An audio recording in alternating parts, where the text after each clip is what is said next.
Hello and welcome to the Addicts Anonymous podcast. I'm your host, Jim R. Today's episode 210, and we're going to be interviewing James. How you doing, James? I'm doing all right. How are you? I'm doing well. I'm excited to do this. So, like we were talking about before, let's start with your childhood. Tell me about growing up. I grew up pretty easy. Had a couple sisters.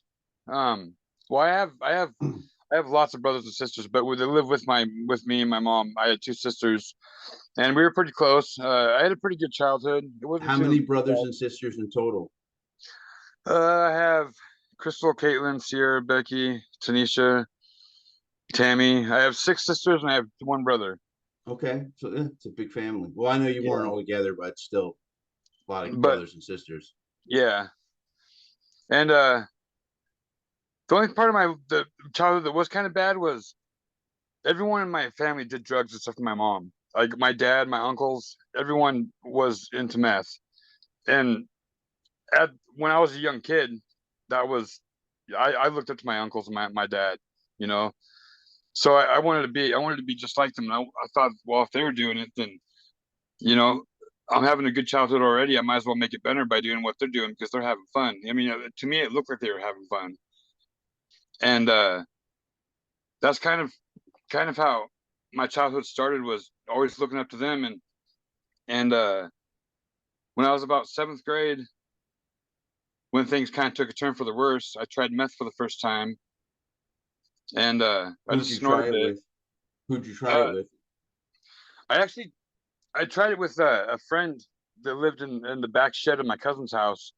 um he uh he knew my dad, and he had just went and got some stuff from my dad, and I figured my dad would be mad at me if I let him know that I was doing it. So I went through him, and he was 16 and I was in seventh grade at the time. I was like 13, and he he's the one I did it with the first time, and I actually told him no to begin with, because he was laying out lines, and he's like, I was with my cousin and a couple other people, and he's like, "You guys want to try this?" And I'm all, "No, I don't do that stuff." And then they all said no, and me, I don't know if I was trying to be cool or what, but I was like, "Okay, I'll try some." I'm like, my dad does it, I'll do it. And I did it. And that night, we spent all night long riding around town on bikes looking for more. And at that time, it was probably the most fun I'd had, not knowing later on in life that it was going to be the worst, mistake that I've ever made. But Yeah, it's it just always kind of fun went at down. first. It kind of do what? I said it's always fun at first. Yeah, it is. And then I and mean, then it let's goes. call it what it is. It feels good. It's fun, but And that just never lasts. But in the beginning, it's good stuff. We enjoy yeah, it for a reason. yeah, Get that dopamine release. yeah. But then it starts going downhill. You Yep. start you start going down in your grades, and pretty soon school doesn't matter to me no more, and I don't want to deal with it. By this time I'm only in seventh or eighth or ninth grade, and I'm wanting to drop out already. Because my whole life is I just want to do drugs. That was all that my mind could think of. I just wanted to be like my dad. My dad was a dealer, and I wanted to move in from just doing it to start selling it like he was. And so I went and did some yard work, did a bunch of lawns and stuff, and got my first amount enough to get a small bag of like an 8 ball.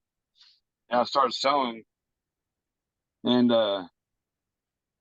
things just kind of went south from there, man. Like I started doing it every single day. My attitude went to hell. Me and my mom's relationship got way out of proportion. I mean, I was mean to my mom. I said some things to her that no one should ever say to their mom. I went down a bad path, and then I kept on doing it and not giving a damn what anyone said, because I thought that I knew what was best for me. And and then it got I never you know I never got caught up with the police. I never got busted or anything like that. But I did get a lot of kids mixed up in it, and I probably would have been better off if I would have been busted, because I ruined a lot of lives. I feel like, by getting other kids started on it. And that's probably like one of the things that bothers me the most, is how many people that I got doing it. started doing it because I thought it was, the coolest thing ever. And I had money all the time, and I had drugs all the time, and I had friends. Well, I thought they were my friends. I had friends that were there because I had money and drugs all the time. Mm-hmm. So, I used to um, sell weed. I used to sell weed by the pound. Well, actually, nice. I would get pounds and then I'd sell ounces to people who Yeah. sold. And it makes you feel like it makes you feel like you have friends Yeah, and and once I got caught and I stopped selling weed, those they're all friends dried gone. up real fast. Yep, they're all gone. Your phone doesn't ring as much. Yep. And anytime you need a favor or anything like that, no one's around. Yep. You find out real quick who your real friends are. I still have uh, a few good friends that were still around after that. They're straight now too. They're sober now, and they actually got sober before I did. But they still stuck around me, and they still had my back no matter what. Um, but yeah, I started doing it all the time, and I started getting kind of how would you put it? I started feeling sick a lot, and come to find out, after the years of doing it, when I was about 16, I found out I was having heart problems from all the meth I was doing, and so I don't know why I didn't stop. I couldn't. I was addicted to it. I tried to. I wanted to, but at the same time, I didn't want to, and I just kept on doing it. And fast forward until about most of my childhood, I don't remember.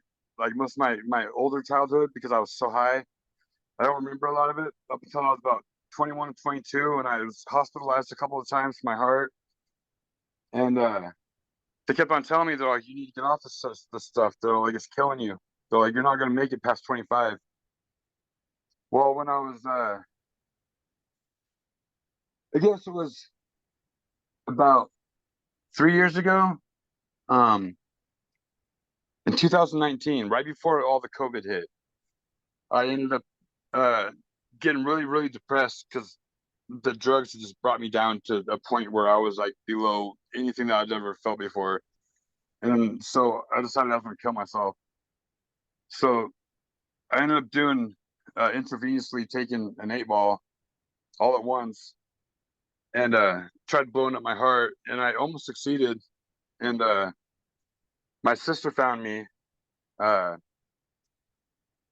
she found me, and she's like, she knows I'm scared of hospitals, and she's like, "Well, what if we take you to the hospital and I go with you?" And I'm like, "No." So she went and called my mom, who lived like down the block from me, and she told my other sister. My other sister came down to my house to see how I was, and I was turning blue and purple.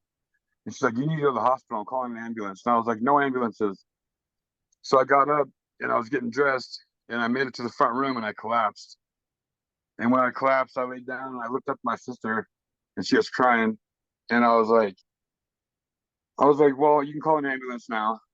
And they took me to the hospital. I live in Lebanon, Oregon, and they took me to Lebanon Hospital, which is a very bad hospital to go to. The hospital is just it's no good. They didn't know what was wrong with me. They knew that I'd done a lot of meth, but they didn't know exactly what was wrong with me. So they shipped me to Corvallis, and Corvallis was basically telling my wife, because me and my wife are split up, but we're still married, and she's actually my best friend now. She's the one that helped save me. But they told her, they're like, just let him go because he's not gonna make it. And she's like, no, you need to do what you need to do to keep him alive. She's like, I got kids with him, so I need you guys to do what you need to do. So they life flighted me to Portland, which I almost didn't make the life flight. I died twice on the way up there. They brought me back, and I went to Portland, and I was delusional. Um, they had me tied down to the bed because I was throwing punches at the doctors. I mean, I had done so much meth that it literally was killing me. And I How old were you when all this was going on? this is this is this is about 3 years ago. All right. Real quick, jumping back to when you were in school and stuff. I just want to finish that up. Did you graduate? No, I didn't. No, I went and got my GED. Later on, I went and got my GED. What But what grade did you stop going? the ninth, Ninth grade was when you decided to quit. yeah, that's when I finally just dropped out and decided that the What'd drugs your was gonna be parents my say? life. Well, my dad was in prison at the time, and he didn't really have a say because he wasn't really in my life too much more after that. And my mom, she was disappointed in me, but she was like, as long as you're gonna do something, she's like, not just just drop out and not do nothing. So I went and got my GED, and I liked her so many times. She didn't really know what to say because I liked her, told her that I was getting clean many a times, which I never did. And it was just kind of a way to keep her keep her so she wasn't so worried about me all the time. Keep her kind of off my back a little bit. Um, because I love my mom. I mean, my mom, she did everything for me growing up. And and she, like I said, she was the only one that never did meth. She didn't do any drugs. She didn't even smoke cigarettes. And so I just did my best to try to keep my mom in a good mood about the whole thing. And I lied to her a bunch till I was getting clean, and I never did. And I did try to a few times, but it was just so hard. Every time that I would think that I was gonna get clean, I would think I would do it, then it would it would get bad again. And like at one point, I got a really bad infection in my leg because I was slamming dope in my leg, and I got a really bad infection. My leg swelled up. I got blood poisoning, and I almost lost my leg. And I almost died that time too. That was like when I was 17, I think, 17 or 18. But 'cause I went from snorting it to using needles like just overnight, basically. 'Cause that's how my dad used to do it, was use needles. I just picked up the habit from him. But did you But it was shoot it was my yourself? own. It was my own. It was my own. It wasn't. I didn't like. I'm not putting the blame on him because I know it was my own choice. And I don't know. It's hard for me to explain how how I feel about the whole thing. Like I'm not putting the blame on my dad because I know that everything that I did in my life is my choice. Well, to a certain degree, it is your choice, but you are influenced heavily, Yeah. like really Yeah. heavily by your parents. They're the ones you look up to for everything. Yeah. So you see them doing something and it's okay. Well, why can't I do it? It's okay. Yeah. Exactly. And that's how I took everything. And at the time, even now, I mean, I still love my dad. He's out of prison. He's clean now too, but he's out of prison now, and I still look up to him. But and I'm 41 years old now, and I still look to my dad. But uh, yeah, at the time, he was slamming dope, and it got me into. I decided I was going to try it that way, and from that point on, everything was kind of like a blur. Like I forgot most of what happened in between those years. I just know that I did lots and lots and lots of meth, like through intravenously, and I blew out a lot of my veins. Um, I ruined my younger years. But in a way,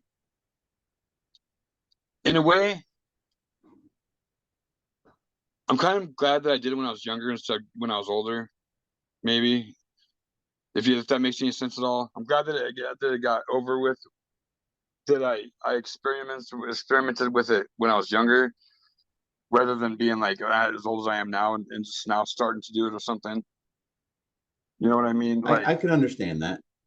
so. But yeah, I ended up getting life flighted to Portland. This is back up to where this 3 years ago.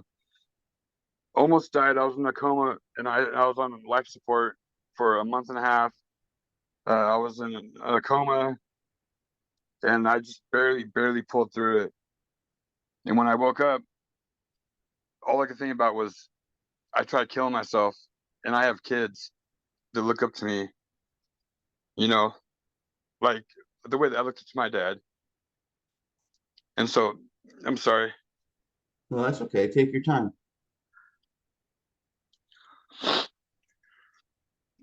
I have 5 kids of my own that I don't ever want them to go through what I had to go through. I don't want them to see me, all cracked out, and I don't want them to see any to go through that stuff. So I made it a point when I got out of the hospital to never touch any of this stuff again. And my wife, who we're split up now. We've been split up for a while, but we're still married. When I got out of the hospital, she made me come straight here to her house, and she took care of me because I had to relearn how to walk again. I had to relearn how to talk again. Um, and she didn't want me getting back into the drugs, so she made me come to her house, and I've basically been living here ever since. Uh, with my kids, I get the pleasure of being around my kids every day. In fact, I homeschool my oldest son, and I take my other 2 kids to school every day, pick them up every day. Um, and I get to live life drug free without worrying about them getting into it or anything like that. I'm trying to push them the right way. Let them know that drugs aren't cool, and that's pretty much it, man. I've How been clean long were for you in a coma for? over a month. I'm not sure the exact amount of time I was in there. I was in there for over a month though. My wife stayed every night in the waiting room of the ICU. She slept in the ICU waiting room every night that I was. Do you remember anything from it? I don't. I remember certain parts. Like I remember when I first got up there. Um, I remember hitting the male nurse, punching the male nurse. After they untied me to change my sheets because they had done so much meth that they were trying to bring me off of it. So they were giving me suppositories and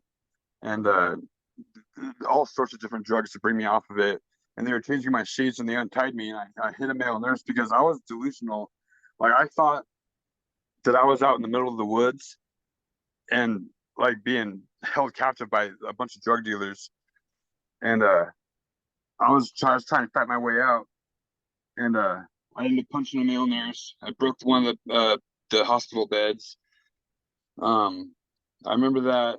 I remember at one point I was so delusional that I thought that I was out in the middle of the ocean on a boat, but still I was still tied down to the hospital bed with a bunch of my friends, and then a bunch of the drug dealers had me kidnapped, and they kept on asking me about money and wanted money, and I was like, I don't got no money, I don't got no money. Uh, and then the next thing I remember is waking up and I couldn't talk. I tried to call my mom and I couldn't talk. I remember I couldn't walk. Uh, it was pretty bad. That's all I really remember of being in the coma, besides what people tell me. Um, but yeah, I remember my wife telling me that they kept on telling her that she should just pull me off life support and let me go because they didn't think that I was going to come out of it. But I did, and thankful to her for keeping me on it. She saved my life, and now my kids have a dad, which is like the biggest honor for me to be able to be in my kids' life. It's a big thing for me. And I don't know why, except for the drugs, I really don't know why I was so depressed that I thought that taking my life would be the best thing for them. I But know the feeling. I have bipolar, so I have, depression a lot, and I know what it feels like to have those thoughts. yeah, it sucks, man. Yeah. So, what did you actually do to recover? Well, I had an impact team. Impact team, I can't remember exactly what it stands for, but the impact team is like the team that comes in when I finally woke up at the hospital and they wouldn't let me go home until they did all these tests on me and made sure that I was to the point where I didn't need rehab or anything like that because I couldn't walk or talk anyway.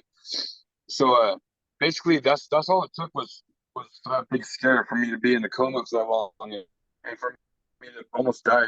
And I was it. I never picked up again. I haven't touched it since. It's been October 8th was 3 years. Oh, congratulations! Thank you. It's a long time. Yeah, it seems like it. In fact, today's like Today is 1,162 days that I've been clean. 1,162 days. That's awesome. Yeah, I just broke 1,000, I think, about a week ago. nice. Congratulations. Thank you. But yeah, that's pretty much it. It's not really a long story. It's a pretty short story, but it's how I it's how it happened. Well, Yeah, how I pretty much. long? Well, going back because we skipped ahead, how long were you actually using for? Was this like a 20-year thing, a Oh, 5-year thing? Like, oh, this is like 20 some odd years. Let's see, from seventh grade. I'm 41 now. Seventh grade, I was 13. So 20, 30, 20 or 30 years I've been using. But I've been slamming for about 20 some odd years. you've So I been what was for 20 some odd years? slamming, like What's this? Oh, intravenous. intravenous. Okay. Uh, Before that, I snorted it. I went straight from snorting it to slamming it, and that's never after that. After you get that first time you ever, intravenously do it, it's hard to go back. And so about 20, let's see, 23, 30. So about 28 years I was slamming It's a long or time, my intravenously friend. doing it. Yeah, almost all my veins are. I got scars up and down my arms. I'm all tattooed up, so most of them are covered up. But I got I got scars up and down my arms and my legs from blown veins out and all that bad stuff. But So I when you blow survived out it. a vein, what happens when you try and shoot up and enough you can't get it in? Yeah, it won't pull blood back in, so you got to find a different vein, and that's why I started using my legs, was because I blew the veins up in my arms, and so I started using my legs and my ankles and my feet and anywhere I could possibly get a vein at. I mean, it didn't matter to me. I've in places that people don't even like talking about. I've intravenously used, and it was just bad. It was a bad scene. And for such a long time, did you ever overdose besides the time that you did it on purpose? And no, no, just the time I OD'd on purpose. And the thing about that was like I had my youngest son with me. He wasn't with me. He wasn't awake. It was like 3 in the morning, and he was sleeping on the couch. And I thought that'd be the best time to do it when he was sleeping. So I went in the bathroom and I did that ball, and I came out and he was sleeping on the couch, and I kissed him on the forehead and I told him, I was like, "This isn't your fault." I'm like, I love you and I love your brothers, and I'm like, I'll always love you guys. Like, please don't hate me. And then I was laid down and waited to die. And my sister found me, and then her and my wife pretty much saved my life by getting me to the hospital and stuff. It's amazing what support can do for us. Yeah, Just knowing and I have someone cares. and I have an awesome support group now. I mean, You my wife, say again? I have an awesome support group now too. Even still, like my wife, she does so much for me, and every day she's always telling me how proud she is of me for getting clean and staying clean, and she's like my best friend in the whole world. It's weird to say that because we split up and we split up on bad terms, but after this happened, it brought us closer together. And even though we're still not together, we're still separated, but we live with each other. She's still, I would do anything for her. She's my best friend in the whole world. That's great. Yeah. So,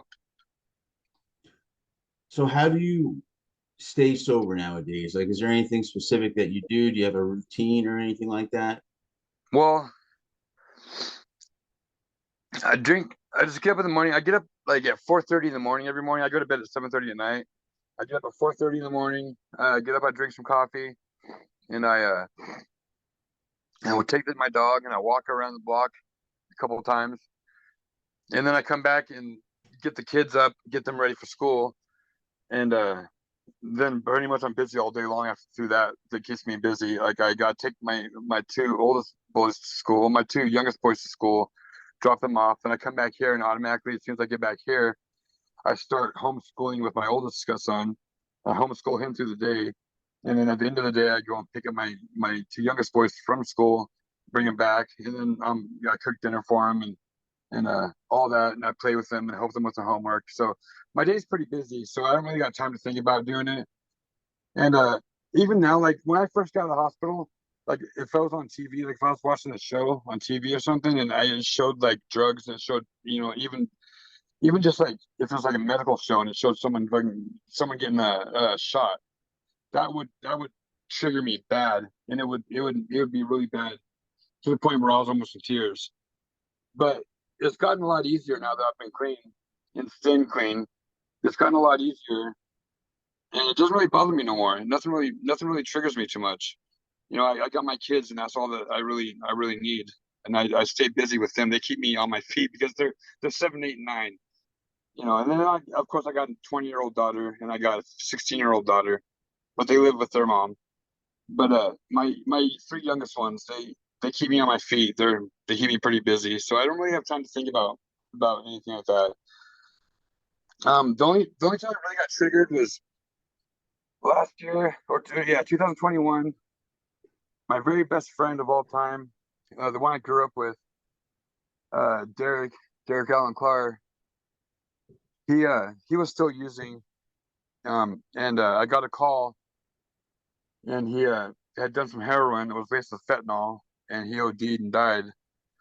And that really killed me because he's been my best friend since first grade.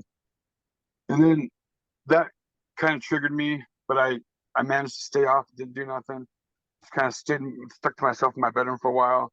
And then a month after that, almost exactly a month after that, my other best friend, Daniel, ended up hanging himself. And all together, I quit smoking along with doing drugs. I'd quit smoking cigarettes too. But that's what I did. That's what I did to bounce back from that. I started smoking cigarettes again. So it was pretty traumatic for me to lose both my best friends within a month of each other.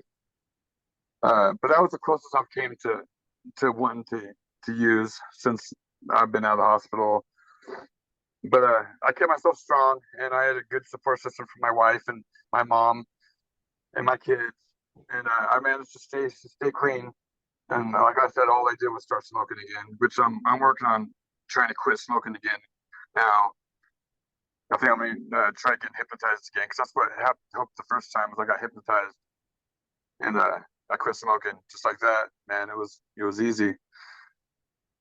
But but other than that, I don't got triggers no more. I I just I stick to myself. I don't hang out with none of the people that I used to. Um, I got a couple friends that I hang out with, but they're clean. They've been clean longer than I have, like I said, and that's about it. I don't go out and party. I don't go out and drink. I just sit at home with my kids and play games with them and stuff like that. So, and my kids are my main support. They keep me from craving and all that good stuff. I'm glad to hear you're doing so well. Thank you.